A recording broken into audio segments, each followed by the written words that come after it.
Hello everyone, and welcome back to Midnight Files.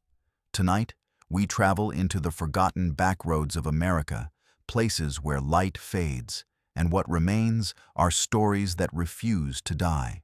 Across these hills, rivers, and empty towns are accounts drawn from witness reports, police files, and archived broadcasts, each one verified, recorded, and retold in their own words. Now, let us begin with our first story. The American Southwest holds ancient secrets in its red soil and wind-swept mesas. Among the most profound are those preserved by the Navajo people, whose oral traditions speak of beings that walk between worlds. These are not legends for entertainment, but warnings passed through generations. In the vast expanse of the Navajo Nation, there are places where the veil between worlds grows thin, where natural laws bend, and where those who venture unprepared may never return. What follows are verified encounters with entities described in Navajo tradition, documented through official reports and physical evidence. These accounts share elements that defy conventional explanation, yet align precisely with warnings from Navajo elders. The Navajo word yi naldlushi translates to "with it, he goes on all fours," what we call skinwalkers. But these are merely one category of being in Navajo cosmology. Tonight's episode examines encounters with these entities, beginning with a routine patrol that became anything but ordinary for one Navajo Nation police officer. It was late March of 2016 when Officer Daniel B. Gay began his night shift. A 10-year veteran of the Navajo Nation Police Department, Gay had patrolled the remote stretches of Highway 264 between Gallup and Window Rock countless times. The evening began like any other clear skies, temperature hovering around 45 degrees, and the familiar silence of the high desert broken only by the occasional passing truck. Begay logged his start time at 9:47 p.m. in the department's system, noting nothing unusual in his initial report. What he would encounter over the next 6 hours would become one of the most thoroughly documented yet inexplicable cases in the department's history. The first anomaly occurred at approximately 11:13 p.m., while Begay was driving past the Burntwater community. His vehicle's engine, a recently serviced Ford Police Interceptor with a perfect maintenance record, began sputtering despite having a full tank of gas. The dashboard lights flickered erratically, and his radio emitted a high-pitched whine that forced him to turn it down. As he slowed to a stop on the shoulder, Begay noticed a figure standing on a nearby ridge, approximately 200 yards away. Through his binoculars, he could see it was unusually tall, at least 7 feet, and impossibly thin, with proportions that didn't match any animal or human he knew. When he attempted to call dispatch to report the mechanical failure and suspicious figure, his radio transmitted only static. This was the beginning of what Begay would later describe as the longest night of my life. What happened next has been reconstructed from Begay's written report, departmental audio recordings that partially recovered, and physical evidence collected at the scene.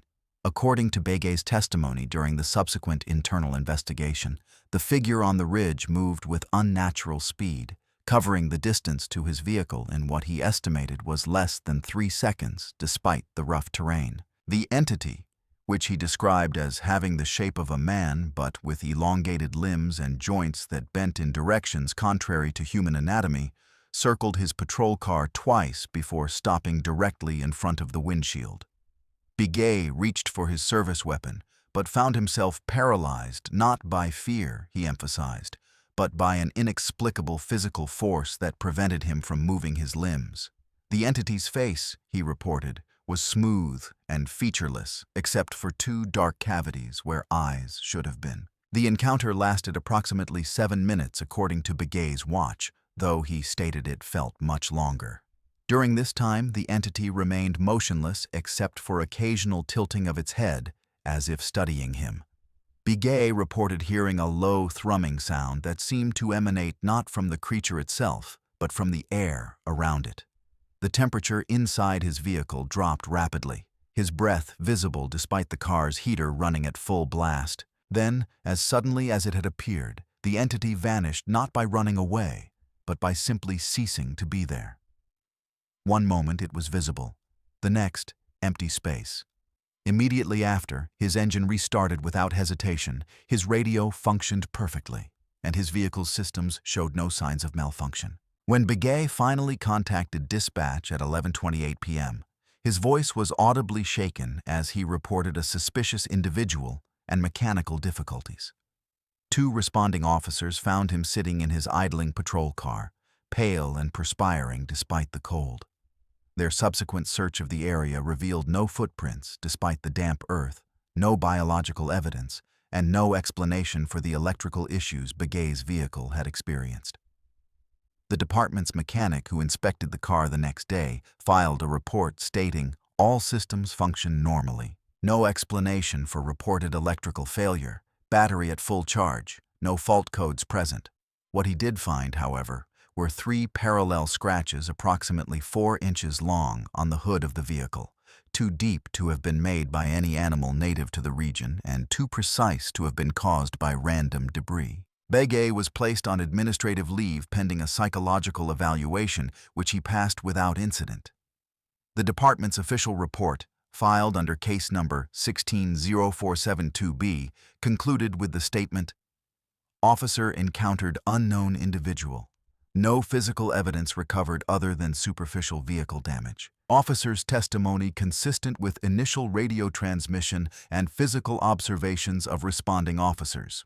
Privately, however, several Navajo officers acknowledged that Begay's description matched traditional accounts of what their elders call the Tall Ones, entities that emerge during specific atmospheric conditions to prey on those caught alone after dark. Begay himself never returned to night patrol, requesting a permanent transfer to administrative duties. In his exit interview, he stated simply, "What I saw that night wasn't human, and I don't believe it was the last of its kind either." The most chilling aspect of this case isn't just what Begay encountered, but what followed. In the weeks after his report, 3 other officers working the same stretch of highway independently filed reports of unusual electrical malfunctions in their vehicles occurring between 11 p.m. and midnight. None reported seeing the entity Begay described, but all experienced similar atmospheric phenomena and unexplained technical issues. The department never issued an official warning about these incidents, but according to internal communications obtained through a public records request, supervisors quietly altered patrol schedules to ensure no officer worked that particular section of highway alone after dark. Sometimes, the most profound acknowledgement of truth comes not through official statements but through quiet changes in procedure. In the remote community of Sweetwater, Arizona, situated in the western portion of the Navajo Nation, traditional medicine man Thomas Benally had practiced the Hozuji healing ceremony for over 40 years. It was late November of 2014 when the family of a young woman named Darlene Yazzie requested his services. Darlene, 23 years old, had been experiencing what Western doctors had diagnosed as psychosis, but what her family recognized as something more sinister, signs of what their ancestors called ghost sickness, an affliction that occurs when one has had contact with malevolent spirits. What happened during the ceremony that followed would challenge even Benally's decades of experience with the supernatural. The ceremony began at sunset on November 17th, as tradition dictates. Benally had been called to the Yazzie family hogan, a traditional octagonal dwelling constructed of logs and earth, where Darlene had been confined for 3 days due to her increasingly erratic behavior. According to family members who later gave statements, Darlene had been found wandering the desert 10 miles from her home a week prior, barefoot and disoriented. When brought home, she spoke in a voice not her own, sometimes in languages no one recognized, and repeatedly drew strange symbols in the dirt with a stick. Most disturbing were the physical marks on her body, 3 parallel scratches on each arm that appeared overnight and seemed to resist healing. Benally, upon examining her, immediately recognized the signs of what he called dark medicine at work. The Hozuji ceremony typically lasts 9 days, involving intricate sand paintings, chanting, herbs, and the participation of family members. Benally began the process as he had hundreds of times before, creating the sacred sand painting while chanting the prayers of blessing and restoration. For the first 2 days, everything proceeded normally. Darlene seemed to calm somewhat, though she remained largely non-responsive. On the third day, however, things took a disturbing turn. As Benali continued the chanting, Darlene suddenly sat up, her eyes wide open but unseeing. According to Benali's written account of the incident, she began speaking in a guttural voice that seemed to come from deep within her chest, saying words in what he later identified as an archaic form of the Navajo language that hadn't been commonly spoken in over a century. What happened next has been corroborated by 5 family members who were present. The sand painting, which Benali had just completed using sacred colors of white, blue, yellow, and black, began to shift and move as if stirred by an invisible wind, despite the hogan being completely enclosed with no drafts. The lines of the painting rearranged themselves into a different pattern, one that Benali recognized as the opposite of the healing symbol he had created.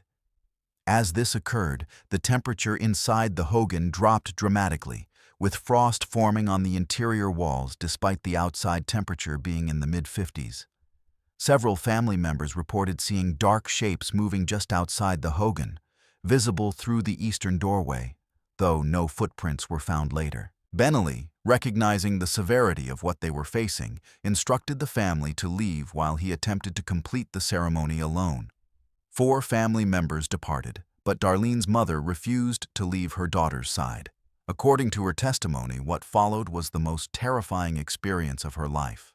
Darlene, still speaking in the ancient dialect, began to levitate approximately 3 feet off the ground, her body rigid and her back arched at an impossible angle. Benali continued chanting, now using what he described as protective words rather than healing ones, as he recognized they were dealing not with simple ghost sickness, but with what he called those who walk between worlds. The ceremony, intended to heal, had instead become a spiritual battle. The encounter reached its climax when Benali, in a desperate attempt to break whatever held Darlene, threw sacred corn pollen toward her, a traditional method of purification. Instead of falling to the ground, the pollen hovered in the air between them for several moments before bursting into a brief but brilliant flame that left no ash or residue. At that moment, Darlene collapsed to the floor, unconscious but breathing normally. The temperature in the hogan returned to normal, and the sand painting was once again just sand. Benali, visibly shaken and physically exhausted, immediately called for medical assistance, recognizing that the situation had surpassed his abilities. When paramedics arrived 30 minutes later, they found Darlene conscious but non-responsive, her vital signs stable, but her pupils dilated and unreactive. She was transported to Flagstaff Medical Center, where she remained in what doctors described as a catatonic state for 11 days before suddenly awakening with no memory of the previous 2 weeks. The physical marks on her arms had vanished, and all subsequent psychological evaluations found her to be completely normal with no signs of psychosis or other mental illness. What medical science couldn't explain, however, were the symbols found etched into the wooden floor beneath where she had been lying, symbols that matched exactly those she had been drawing in the dirt before the ceremony, and which Benali identified as invitations, symbols used in dark rituals to call forth entities from the spirit world. Benali never performed another ceremony after that night. In a rare interview with a Navajo tribal publication 2 years later, he stated simply, "There are things we are not meant to confront. We can heal the sick, we can guide the lost, but we cannot defeat what was never meant to be defeated." The ceremony failed because what we faced was not sickness but something else entirely, something that came not from within her, but from outside, invited perhaps by her innocent wanderings in places where boundaries between worlds are thin. I have never seen such power, and I pray I never will again. The hogan where the ceremony took place was burned by the family 3 days later, following Benali's recommendation, as is traditional when a dwelling has been contaminated by dark forces. To this day, nothing has been rebuilt on that spot, which remains marked only by a circle of stones placed by Benali himself a warning to others who might venture too close to what he called a door that should remain closed. The Navajo Nation Tribal Police handle approximately 1,200 missing persons cases annually, a staggering number that reflects both the vast territory they cover and the unique challenges of law enforcement on reservation lands. Most follow predictable patterns: runaways, custody disputes, or individuals who simply wander off in the expansive desert. The case of Samuel Tso, however, defied all conventional explanations from the moment it was reported on a cold December morning in 2017.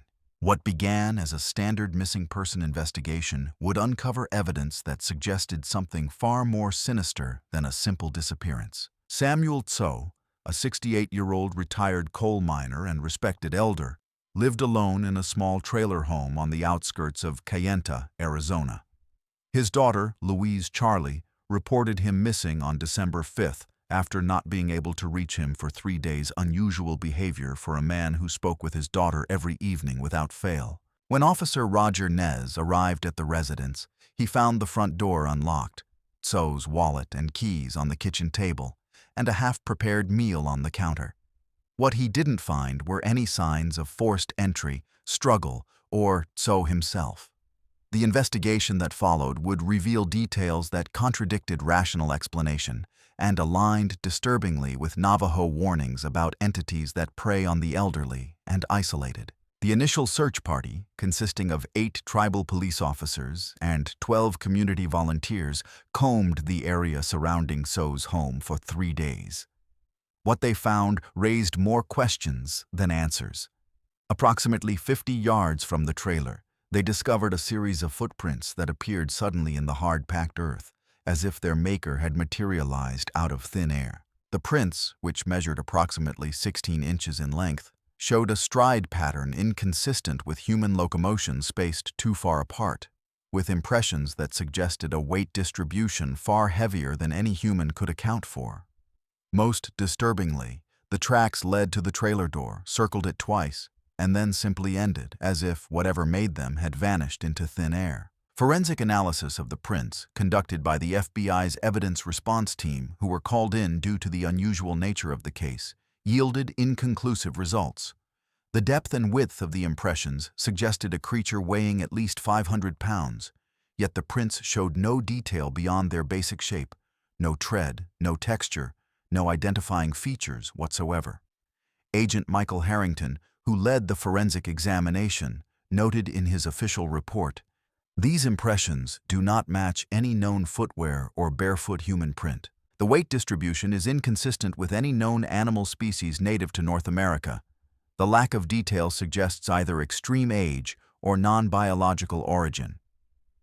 What Harrington didn't state in his official report, but mentioned in private correspondence later obtained through a Freedom of Information Act request, was that the prints appeared almost melted into the ground rather than pressed into it, as if made by something with temperature far exceeding normal biological processes. The investigation took a stranger turn on the 5th day when Tso's truck was found abandoned on a remote dirt road approximately 15 miles from his home.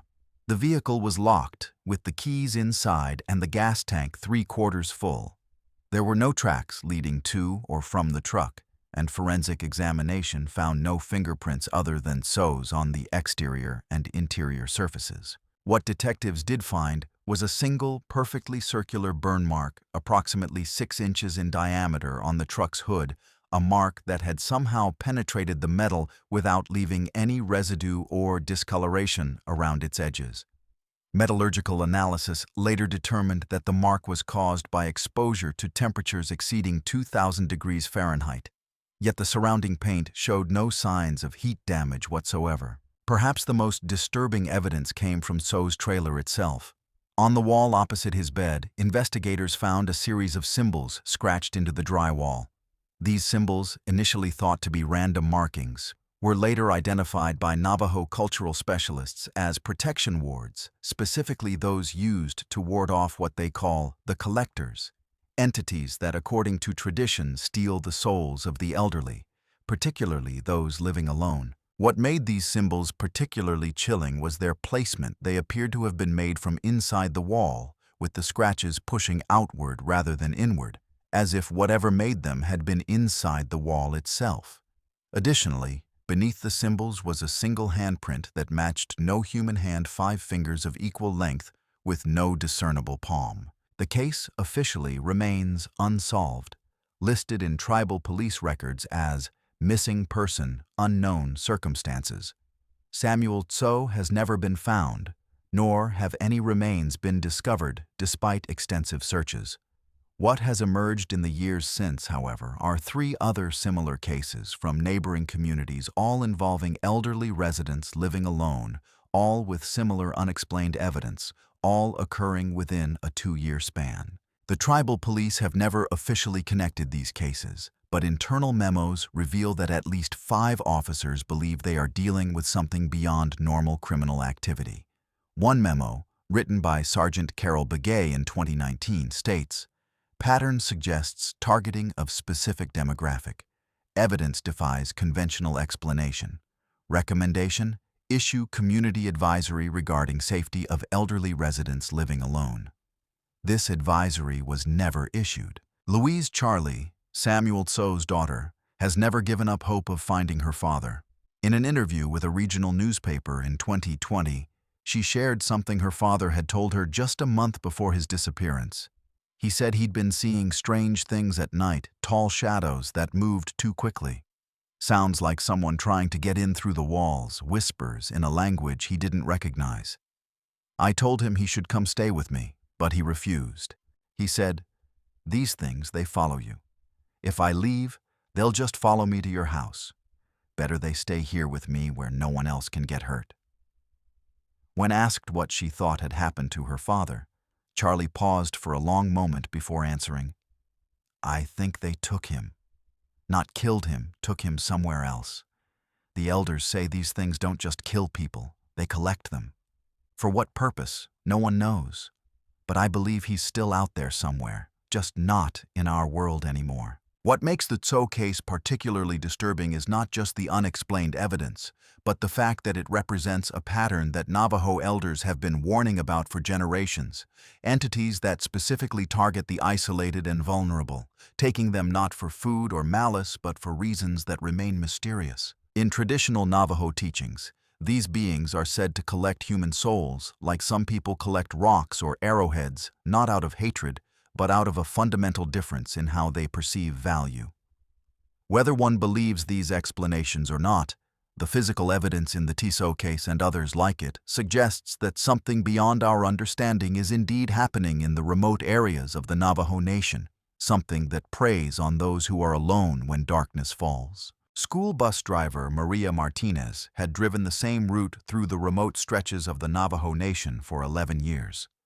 The afternoon of October 28, 2019, began like any other autumn day: clear skies, temperatures in the mid-60s, and a bus filled with 23 children ranging from kindergarten to 8th grade. What happened during the 30-minute journey from the Bahali Community School to the students' homes would become one of the most disturbing and well-documented encounters with unexplained phenomena in the reservation's history, involving multiple witnesses whose testimony remained remarkably consistent despite their varying ages. The first sign that something was wrong occurred at approximately 3:47 p.m. as Martinez was driving along the unpaved section of County Road 27 that winds through the desert canyonlands. According to her official statement to tribal police, the bus's electrical system began malfunctioning, lights flickering, radio cutting in and out, speedometer jumping erratically between 0 and the actual speed of 45 miles per hour. Thinking it was a battery issue, Martinez continued driving as the bus was only 5 miles from its final stop. 2 of the older students, 13-year-old Tyler Johnson and 14-year-old Christine Yazzie, later corroborated this in their testimony, noting that the bus's interior lights had turned a strange reddish color rather than their normal yellow-white. The situation escalated when Martinez noticed what appeared to be a large animal standing on a rocky outcropping approximately 100 yards to the east of the road. Through her binoculars, which she kept for spotting wildlife, she could see it was unlike any animal she had encountered in her years of driving through the reservation. It stood upright on two legs, appeared to be at least 8 feet tall, and was covered in what looked like matted black fur. When it turned its head toward the bus, Martinez reported seeing what appeared to be glowing red eyes. At this point, several students on the right side of the bus also noticed the creature, with the younger children beginning to cry and the older ones shouting for Martinez to drive faster. What happened next has been reconstructed from Martinez's testimony, statements from 12 of the 23 students, and physical evidence collected from the bus. According to all accounts, the creature descended from the outcropping with impossible speed, moving vertically down the sheer rock face rather than climbing. It then ran toward the bus, covering the distance in what witnesses estimated was less than 10 seconds. Martinez, realizing she couldn't outrun it, stopped the bus and ordered the children to get down on the floor. As the creature reached the bus, it began circling the vehicle, occasionally throwing itself against the sides with enough force to rock the entire bus despite its substantial weight. The most disturbing aspect of the encounter was the sound the creature made. Martinez described it as a clicking noise, like someone snapping their fingers really fast, but deeper and louder. Several students independently described the same sound, with one noting that it seemed to come from inside their heads rather than from outside the bus. During this time, the bus's engine died completely, as did all lights and communication systems. The creature continued circling for what witnesses estimated was 5 to 7 minutes, occasionally peering through the windows with what Martinez described as intelligence and curiosity, not just animal aggression. Then, as suddenly as it had appeared, it ran back toward the outcropping and vanished behind it. When Martinez finally got the bus restarted, she drove directly to the tribal police station in Crown Point rather than continuing her route. The responding officers found 23 terrified children and a visibly shaken Martinez. Upon examining the bus, they discovered deep scratches along the right side, some penetrating the metal exterior. The scratches, which measured approximately 4 inches apart, were too deep to have been made by any animal native to the region and too high on the bus to have been made by a human standing on the ground. Most disturbingly, forensic analysis of the scratches found traces of biological material that didn't match any known DNA profile in the FBI's database material that appeared to be a combination of animal and human characteristics but didn't correspond to any known species. The investigation that followed revealed several other disturbing details. Multiple students from different families independently reported having nightmares about the creature for weeks after the incident.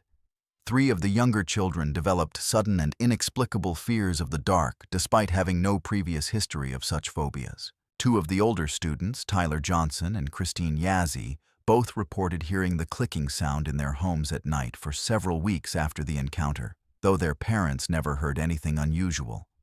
Perhaps most chilling was the discovery that the incident occurred near a location that Navajo elders identify as a place of passing areas where the boundary between worlds is believed to be thin. The official report, filed under case number 190834C, concluded with the statement, "Bus driver and students encountered unidentified animal or human subject. Physical evidence recovered. Subject not located."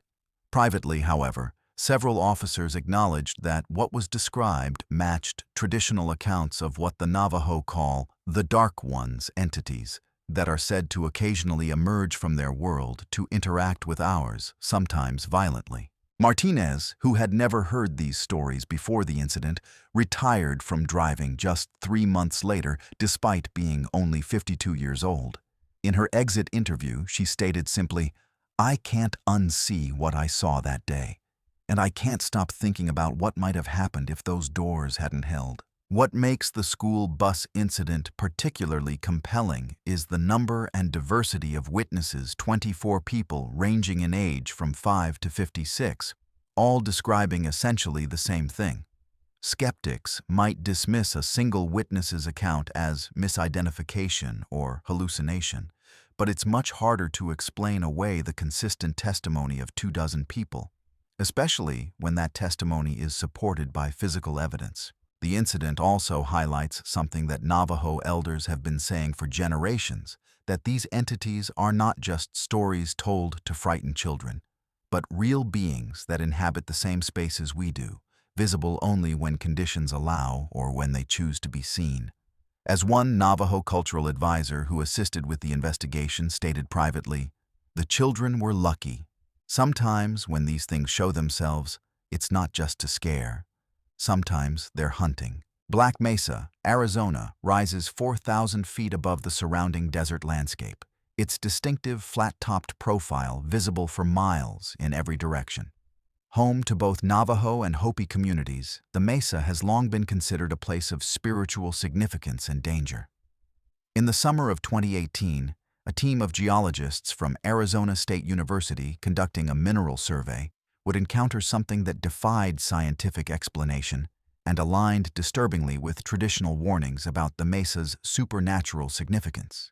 What they recorded would become one of the most compelling pieces of physical evidence related to unexplained phenomena on the Navajo Nation. Dr. Eleanor Reed, a professor of geology with 20 years of field experience, led the four-person team that arrived at Black Mesa on June 12, 2018.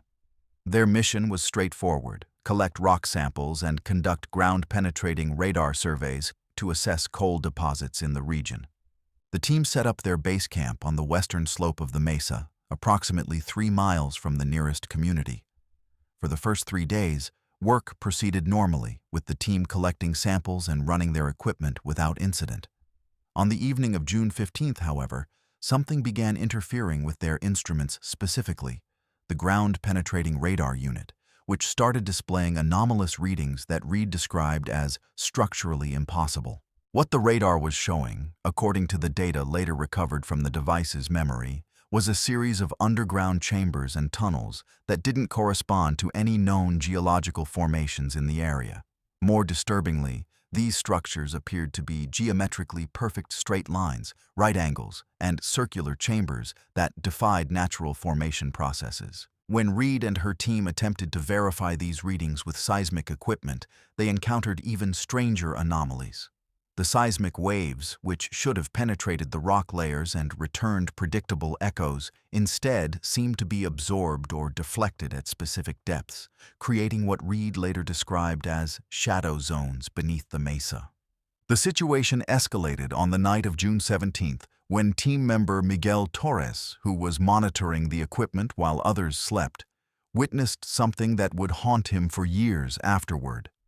According to his written statement, submitted to the university's Research Ethics Board 6 months later, Torres saw what appeared to be a faint blue light emanating from the ground approximately 50 yards from their camp. The light, which he initially thought might be bioluminescent fungi, pulsed rhythmically for several minutes before suddenly shooting straight into the sky without sound or smoke. When he woke the others and they went to investigate, they found a perfectly circular patch of ground approximately 20 feet in diameter that was strangely warm to the touch despite the cool night air. What happened next has been documented through video recordings, instrument readings, and the team's collective testimony. As the researchers examined the area, their equipment began malfunctioning in increasingly bizarre ways.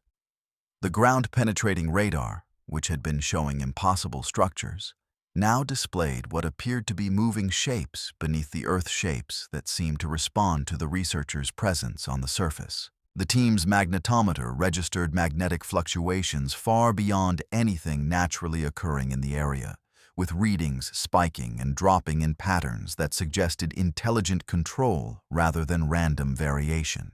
The encounter reached its climax around 2 a.m. when the team heard what Reed described as a low-frequency hum that seemed to come from everywhere and nowhere at once. As the hum intensified, the ground beneath their feet began vibrating, not with the shaking of an earthquake, but with a rhythmic pulsation that matched the frequency of the sound. At this point, graduate student Sarah Kim, who had been documenting the expedition with a high-definition camera, captured something extraordinary on video: a series of shadowy figures moving just beyond the edge of their camp's light, visible for only seconds before vanishing into the darkness. The footage, later analyzed by video enhancement experts, showed at least 3 distinct entities, each approximately 7 feet tall, with proportions that didn't match any known animal or human. Faced with phenomena that defied their scientific training, the team made the decision to evacuate the mesa at first light. They packed their equipment hastily, leaving behind several heavy instruments that they couldn't disassemble quickly enough. As their vehicles descended the mesa's western slope, all 4 team members reported seeing what appeared to be lights moving beneath the ground through the mesa's sheer rock walls, lights that seemed to follow their progress down the mountain. When they reached the base of the mesa and looked back, they saw what Torres later described as a blue glow emanating from the entire top of the mesa, as if something inside it had been activated. The university's official response to these events was telling. While publicly dismissing the incident as equipment malfunction combined with natural phenomena, privately they launched an internal investigation that resulted in the classification of all related data. What leaked out through anonymous sources, however, painted a picture of something far more significant than equipment error. The ground-penetrating radar data, according to one source, showed not just impossible structures, but structures that appeared to be actively changing during the team's observation, as if whatever was beneath the mesa was responding to being detected. The video footage, according to another source, showed objects moving at speeds that defied known laws of physics when enhanced frame by frame. Perhaps most disturbing was what happened to the team members after the incident. All 4 reported experiencing what Dr. Reed termed auditory hallucinations, hearing the low-frequency hum they'd encountered on the mesa in their homes and offices for weeks afterward. 2 of the team members, Miguel Torres and Sarah Kim, left the university shortly after the incident, citing personal reasons. Dr. Reed herself, once a vocal skeptic of all things supernatural, published a paper in a specialized geology journal 2 years later that hinted at her experience without explicitly describing it. The paper, titled Anomalous Subsurface Structures in Black Mesa, Arizona, concluded with the cryptic statement, "Some geological features may resist conventional explanation not because our instruments are inadequate, but because our understanding of what constitutes natural phenomena is fundamentally limited." The Navajo response to the incident was equally telling. When informed of the team's experiences, elders from nearby communities nodded knowingly, with one stating simply, "The mesa is not just rock, it is a door. Sometimes the door opens." Traditional Navajo cosmology describes Black Mesa as a place where worlds meet, a portal through which beings from other dimensions can pass under specific conditions. According to these teachings, the mesa contains what the Navajo call the lower worlds, realms that exist beneath our own but occasionally intersect with it. Whether one accepts these explanations or not, the physical evidence collected by the Arizona State team suggests that something extraordinary is indeed happening beneath Black Mesa, something that modern science is ill-equipped to explain, but that Navajo tradition has been warning about for centuries. John Mitchell had ranched the high desert country along the Arizona-New Mexico border for 47 years. A third-generation rancher, he knew the land as well as he knew his own hands, its rhythms and dangers as familiar as breathing. In the spring of 2020, however, Mitchell encountered something that challenged everything he thought he knew about the land he called home. What began as a series of unexplained livestock deaths would escalate into a direct confrontation that left Mitchell with physical injuries, psychological scars, and a story that defied rational explanation, yet aligned disturbingly with Navajo warnings about entities that prey on those who venture too deep into the wilderness. The first incident occurred on March 3, 2020, when Mitchell discovered one of his breeding bulls dead in a remote pasture approximately 2 miles from his ranch house. What made the death unusual was not just the fact that the 2,000-pound animal had been killed, something that would require considerable force, but the condition of its body. According to the veterinary report filed with the McKinley County Sheriff's Department, the bull showed no signs of bullet wounds, predator attacks, or disease. Instead, it appeared to have been torn apart with what the veterinarian described as impossible strength. Bones broken, flesh ripped, yet no bite marks or claw marks consistent with any known predator. Most disturbingly, the animal's blood had been completely drained, yet there was no blood on the ground surrounding the carcass. Over the next 2 weeks, Mitchell lost 3 more animals under similar circumstances, 2 cows and another bull, all killed with the same inexplicable violence and precision. He contacted the sheriff's department each time, and deputies documented the incidents, but no explanation was forthcoming. The department brought in wildlife specialists from the New Mexico Department of Game and Fish, who examined the scenes and concluded that whatever was killing the animals was not a predator they recognized. One specialist, who spoke on condition of anonymity, later told a reporter, "I've seen bear kills, wolf kills, mountain lion kills, nothing like this. The force required to do this to a 2,000-pound animal is tremendous, yet there's no evidence of the kind of struggle you'd expect. It's almost as if these animals just fell apart." The situation escalated on the night of March 21, 2020. Mitchell, frustrated by the lack of answers and concerned about his remaining livestock, decided to keep watch in the pasture where the killings had occurred. Armed with a high-powered rifle and a spotlight, he positioned himself on a small rise that gave him a clear view of the area. Around 11:30 p.m., he heard what he later described as a clicking sound, like someone rapping their fingernails on a table, but louder and more rhythmic. When he aimed his spotlight in the direction of the sound, he saw what he would later describe as the thing that's been killing my animals. What Mitchell saw, according to his sworn statement to tribal police, was a creature approximately 8 feet tall, covered in what looked like dark matted fur, with long arms that reached almost to its knees. Its face, he reported, was almost human but not quite eyes that glowed red in the spotlight, a mouth that opened too wide, showing teeth that were too sharp, too white. When the creature noticed Mitchell's light, it stood up on its hind legs and let out a sound that Mitchell described as a scream and a growl mixed together, louder than anything I've ever heard. Then it began moving toward him at what Mitchell estimated was 30 miles per hour across the rough terrain. Mitchell, a veteran hunter with decades of experience, fired 3 shots at the creature. The first 2 shots, he believed, should have hit center mass. He was an excellent marksman, and the distance was less than 100 yards. Yet the creature didn't even flinch. The third shot, aimed at its head, appeared to connect, causing the creature to stumble and fall.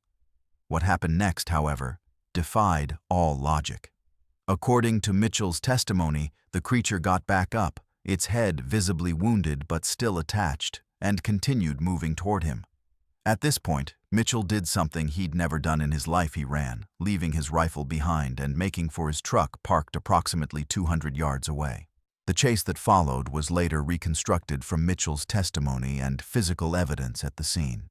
The creature, despite its apparent head wound, pursued him with what Mitchell described as unnatural speed and endurance. As Mitchell reached his truck and fumbled for his keys, the creature caught up with him, smashing the driver's side window with what appeared to be its fist. Mitchell managed to start the engine and drive away, but not before the creature's arm reached through the broken window and scratched his left arm, leaving 3 parallel wounds that would later require medical attention. As he sped away, Mitchell looked in his rearview mirror and saw the creature standing in the middle of the dirt road, watching him drive away before turning and walking back toward the pasture. When Mitchell arrived at the Gallup Indian Medical Center at 2:17 a.m., he was treated for shock, multiple abrasions, and 3 deep scratches on his left arm that would later become infected despite antibiotic treatment. The medical staff, noting his agitated state and the unusual nature of his injuries, contacted the McKinley County Sheriff's Department. Deputies who responded to Mitchell's call found his truck exactly as he'd described it, driver's side window smashed, blood on the seat and steering wheel, and what appeared to be non-human tissue under his fingernails from where he'd fought back. When they went to investigate the pasture, they found Mitchell's rifle lying on the ground where he'd dropped it, along with 3 spent shell casings. They also found what appeared to be blood that didn't match human or any known animal DNA when later tested. The investigation that followed revealed several disturbing details. The blood found on Mitchell's rifle and at the scene contained DNA markers that were partially human but with characteristics that didn't match any known species. The scratches on Mitchell's arm, despite being treated promptly, became infected with a bacterial strain that medical specialists couldn't identify an infection that resisted multiple courses of antibiotics and only resolved after being treated with a combination of drugs typically used for rare tropical diseases. Perhaps most disturbing was the discovery that the pasture where the attacks occurred was located near what Navajo elders identify as a place of power areas where, according to tradition, the veil between worlds is thin and beings from other realms can cross over. Mitchell, once a skeptical rancher who dismissed local superstitions as nonsense, became a changed man after the incident. He installed security cameras around his property, brought in livestock guard dogs, and began carrying a sidearm at all times. In an interview with a local newspaper 6 months after the attack, he stated, "I don't care what people call it, skinwalker, demon, whatever. All I know is that there's something out there that shouldn't be there. It's not an animal, it's not human, and it's not friendly. The Navajo elders have been right all along. There are things in this country that most people never see, and they're better off not seeing them." Mitchell's experience, documented through medical records, law enforcement reports, and physical evidence, represents one of the most compelling cases of direct confrontation with the entities described in Navajo tradition, entities that, according to those who believe in them, are not just dangerous, but actively hostile toward humans who venture into their territory. The Chaco Culture National Historical Park in northwestern New Mexico contains some of the most remarkable archaeological sites in North America, massive stone structures built between 850 and 1250 CE by ancestral Pueblo peoples.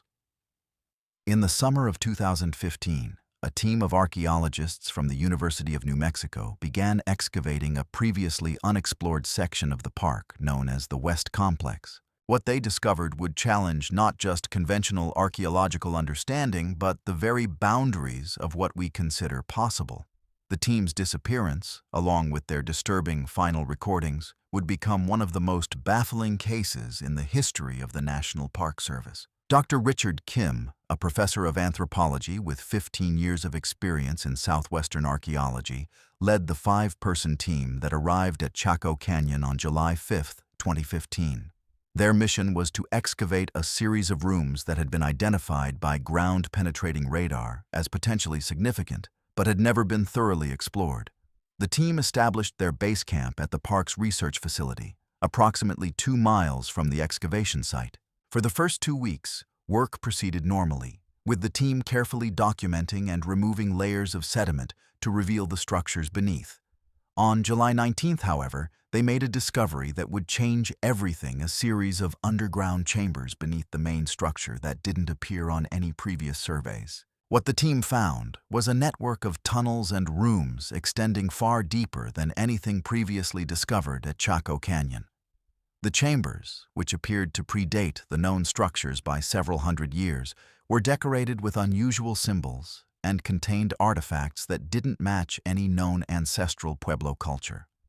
Most disturbingly, several of the chambers contained what appeared to be altars, with evidence of ritual activity that was inconsistent with other archaeological findings in the region. Dr. Kim, recognizing the significance of these discoveries, began documenting everything with high-resolution cameras and audio recorders, creating a detailed record of the excavation process. The situation began to escalate on July 24th, when team members started reporting unusual phenomena. According to audio logs later recovered from the site, team members hearing what they described as whispering sounds coming from unexcavated sections of the underground chambers. 2 team members, graduate students Maria Rodriguez and Thomas Chen, independently reported seeing what appeared to be shadowy figures moving just beyond the edge of their headlamps. Dr. Kim, who initially dismissed these reports as fatigue-induced hallucinations, became concerned when the entire team reported experiencing the same phenomena on the night of July 26th. What happened next has been reconstructed from the team's final audio recordings, photographs, and written notes recovered by National Park Service rangers. The audio logs, which Dr. Kim continued making despite the increasingly strange occurrences, document the team's growing unease. In a recording made at 11:47 p.m. on July 28th, Dr. Kim can be heard saying, "We found something that shouldn't be here. The symbols on these walls, they don't match any known language. And the deeper we go, the stranger things get. Last night, we heard what sounded like chanting coming from below us. Below us, there shouldn't be anything below us, according to the ground scans." In the background of this recording, what sounds like faint whispering can be heard, though the words are indistinguishable. The team's final recording, made at 9:13 p.m. on July 30th, is even more disturbing.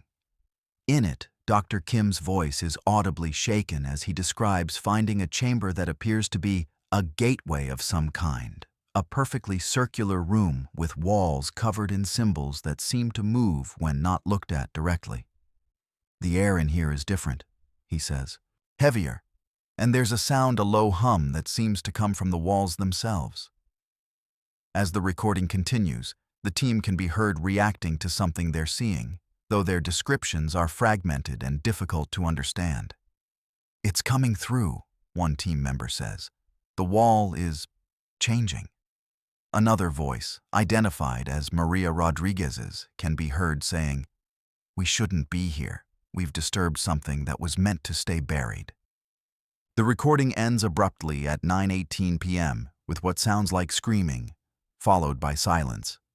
When the team failed to check in at their scheduled time the next morning, National Park Service rangers were dispatched to investigate. What they found at the excavation site would become one of the most baffling mysteries in the park's history. The team's equipment was still running, cameras, lights, and recording devices all operational.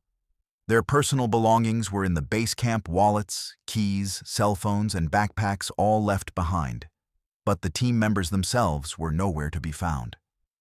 The entrance to the underground chambers they had discovered was sealed by what appeared to be a rock slide, though geological analysis later determined that the rocks had fallen from above rather than rolled down from the surrounding cliffs. The search and rescue operation that followed was one of the most extensive in the park's history, involving over 100 searchers, ground-penetrating radar equipment, and even drone surveys of the area. Despite these efforts, no trace of the team was ever found above ground. When rescuers finally managed to unblock the entrance to the underground chambers 3 days later, they found something even more puzzling. The chambers were empty, no team members, no equipment, no blood or signs of struggle. What they did find was Dr. Kim's camera lying on the floor of the circular chamber he had described in his final recording. When the memory card was analyzed, it contained over 200 photographs taken in the hours before the team's disappearance, photographs that showed what appeared to be the walls of the chamber changing, with symbols rearranging themselves into what looked like doorways or portals. The official investigation, conducted jointly by the National Park Service and the FBI, concluded with the statement, "Team members disappeared under unknown circumstances. No evidence of foul play recovered. Search ongoing." Privately, however, several investigators acknowledged that what they had found defied conventional explanation. One FBI agent, who spoke on condition of anonymity, later told a journalist, "I've been doing this for 20 years and I've never seen anything like it. 5 people don't just vanish into thin air, leaving all their belongings behind." The photographs on that camera, they show something that shouldn't be possible. Walls that change, symbols that move. And the audio recordings, those whispers in the background, they're not just random noise. Linguists who analyzed them said they contain elements of multiple ancient languages, including some that have been extinct for over 1,000 years. What makes the Chaco Canyon case particularly compelling is its connection to traditional Navajo beliefs about the area. According to Navajo cosmology, Chaco Canyon is a place of great spiritual power and danger. The Navajo call it Anasazi, which translates to ancient enemies or ancient ones who are not us. According to tradition, the ancestral Pueblo peoples who built the great structures at Chaco were not simply humans, but beings with supernatural powers who eventually returned to the underworld from which they came. The underground chambers discovered by Dr. Kim's team, according to Navajo elders who were consulted during the investigation, could be what they call the lower doors, passages between worlds that were sealed long ago but can sometimes be reopened, often with disastrous consequences for those who do so. The 5 team members, Dr. Richard Kim, Maria Rodriguez, Thomas Chen, and 2 other graduate students, have never been found. Their case remains officially unsolved, listed in National Park Service records as missing persons, unknown circumstances. What happened to them is unknown, but the evidence suggests they encountered something that transcended our understanding of reality, something that existed in those underground chambers long before the team arrived and continues to exist there still. As one Navajo elder who assisted with the investigation stated privately, "Some doors are meant to stay closed. The team opened one that shouldn't have been opened. Whether they passed through to the other side or were taken by what came through, we may never know. What we do know is that they are not in our world anymore." Dispatch centers across the Navajo Nation handle thousands of emergency calls each year, most following predictable patterns: medical emergencies, traffic accidents, domestic disputes, reports of crime. The call that came into the Crown Point Dispatch Center at 2:17 a.m. on September 8, 2021, however, was unlike anything the experienced dispatchers had encountered before. What began as a routine report of a stranded motorist would escalate into one of the most disturbing and well-documented encounters with unexplained phenomena in the reservation's history, captured in real time through audio recordings, GPS data, and the testimony of multiple first responders. The initial call was logged by veteran dispatcher Martha Begay, who had worked at the Crown Point Center for 14 years. According to her written statement submitted after the incident, the call came in on the emergency line but was unusually faint and distorted, as if the caller was far from their phone or in an area with poor reception. The caller, who identified himself as Robert Nez, reported that his truck had broken down on County Road 19, approximately 30 miles north of Crown Point. What made the call unusual from the beginning was the background noise, not the static or wind that dispatchers typically hear with remote calls, but what Begay described as a rhythmic clicking or tapping sound, almost like a drumbeat but faster and more metallic. As Begay attempted to gather more information, the call grew more disturbing. Nez's speech became increasingly frantic and incoherent, with his words frequently interrupted by what sounded like heavy breathing or panting not his own. "They're outside," he said at one point, "circling the truck. I can see them against the sky, too tall, too thin." When Begay asked for more details, Nez responded, "Not human. The shape is wrong.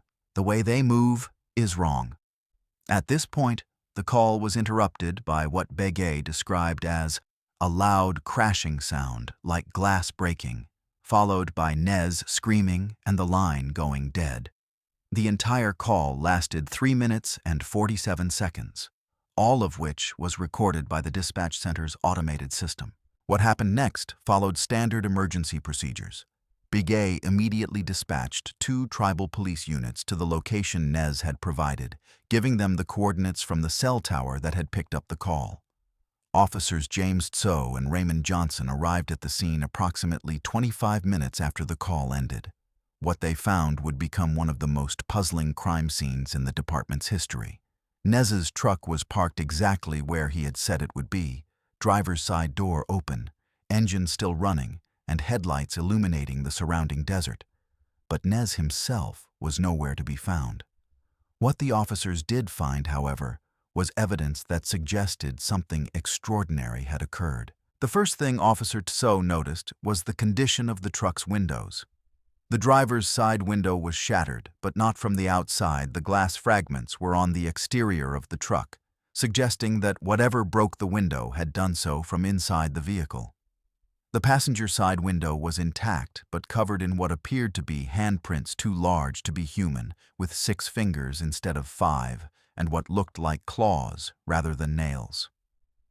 When forensic technicians later analyzed these prints, they found traces of biological material that didn't match any known DNA profile in the FBI's database material that appeared to be a combination of human and animal characteristics, but didn't correspond to any known species. The ground surrounding the truck told an even stranger story.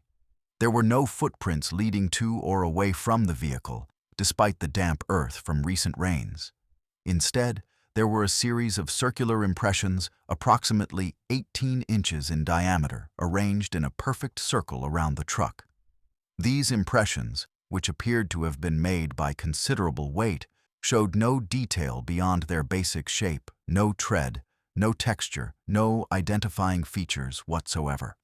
Perhaps most disturbing was what the officers found inside the truck: Nez's cell phone on the passenger seat, his wallet on the dashboard, and a series of scratches on the steering wheel and dashboard that appeared to have been made from the inside, as if someone or something had been trapped in the vehicle and tried to claw its way out. The search that followed was one of the most extensive in the department's history, involving over 50 searchers, dogs, and even a helicopter with thermal imaging equipment. Despite these efforts, no trace of Robert Nez was ever found. The investigation did, however, uncover several other disturbing details. The call itself, when analyzed by audio experts, revealed something extraordinary in the background noise beneath the clicking sound and Nez's voice. There appeared to be what one expert described as multiple voices speaking in what sounds like an archaic form of the Navajo language.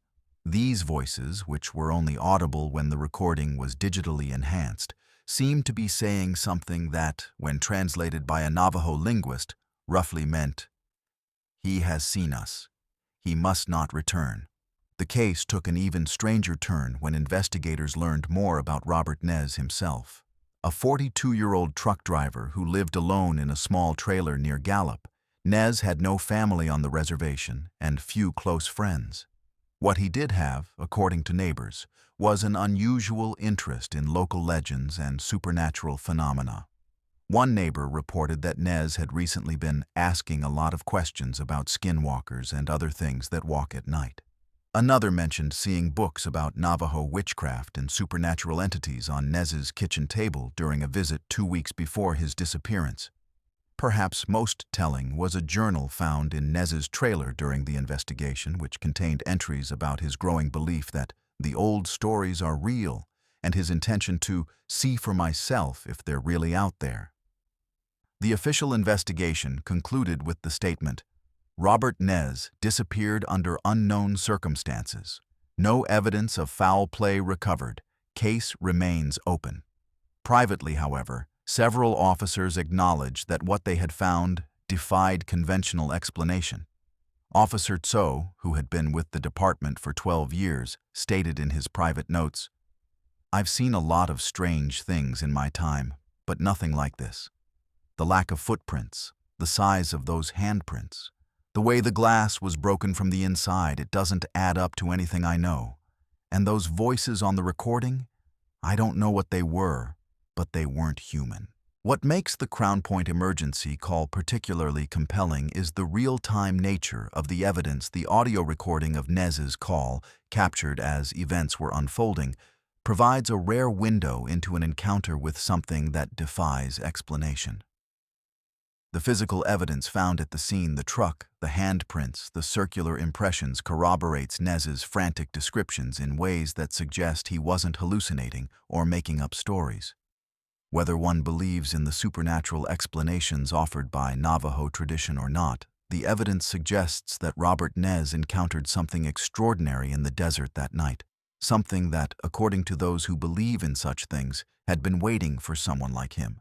Someone who was actively seeking what most people spend their lives avoiding. The American landscape remains vast and unknowable, particularly across the Navajo Nation, where ancient traditions intersect with modern investigations.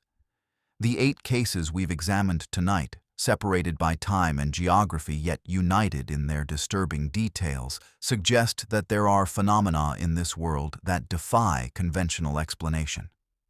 Whether one interprets these encounters through the lens of Navajo cosmology or modern skepticism, the physical evidence and consistent testimony across multiple witnesses demand consideration. Something is happening in the remote stretches of the Southwest, something that has been documented not just in recent years, but across generations, preserved in oral traditions that predate European contact by centuries. What these stories share is not just the presence of unexplained phenomena, but the specific details that align precisely with Navajo warnings entities that walk between worlds, places where the veil between realities grows thin, consequences for those who venture too deep into territory that was never meant for human exploration. The consistency of these accounts, from the patrol officer who encountered an impossible figure on a lonely highway to the archaeologists who vanished while excavating chambers that shouldn't exist, suggests that these are not isolated incidents but manifestations of something ongoing and persistent, something that exists whether we believe in it or not. Perhaps most telling is the response of those who have encountered these phenomena, not just the fear and confusion in the moment, but the lasting changes in their lives and beliefs. The police officer who never returned to night patrol, the rancher who installed security cameras and began carrying weapons at all times, the medicine man who retired after a ceremony went wrong, the researchers who left academia after their instruments detected the impossible. These are not the reactions of people who experienced hallucinations or misidentified natural phenomena. These are the responses of those who have glimpsed something beyond their understanding, something that changed how they viewed the world and their place in it. The Navajo elders who have spoken about these encounters, often reluctantly and with evident concern, emphasize that these are not stories to be told for entertainment, but warnings meant to protect those who might wander into dangerous territory. "These things are here to kill us," one elder stated simply when asked about the traditional beliefs. "Not because they hate us, but because that's what they do. We are prey to them, nothing more." Whether one accepts this explanation or not, the evidence suggests that there are indeed forces at work in the remote areas of the Navajo Nation that operate by rules different from our own, forces that can be dangerous or even deadly to those who encounter them unprepared. What modern investigators often miss in their examination of these phenomena is the cultural context that gives them meaning. To the Navajo people, these encounters are not supernatural aberrations, but manifestations of a worldview that has existed for millennia, a worldview in which multiple dimensions intersect, where beings from other realms sometimes cross into ours, and where certain places serve as doorways between worlds. This understanding, passed down through generations of oral tradition, provides a framework for interpreting experiences that might otherwise seem random or meaningless. It also offers guidance for how to respond not with confrontation or investigation, but with respect, caution, and avoidance. The cases we've examined tonight raise more questions than answers, as is often the case with phenomena that transcend our current understanding. What are these entities that walk between worlds? Where do they come from? And what do they want? Why do they appear in certain locations and not others? Why do they target certain individuals and ignore others? These questions may never be answered to the satisfaction of mainstream science, but the evidence suggests that they are worth asking not just out of curiosity, but out of respect for those who have lost their lives or their sanity by venturing too close to mysteries that were perhaps never meant to be solved. If you or someone you know has a true story to share, leave it in the comments below. The more we document these encounters, the better we can understand the patterns that connect them, and perhaps learn to recognize the warning signs that might prevent others from experiencing what those we've heard about tonight have endured. The veil between worlds may be thin in certain places, but with knowledge comes protection not just from the entities themselves, but from the ignorance that makes us vulnerable to their influence. Thank you for watching Sleepless Campfire. Until next time, stay safe out there.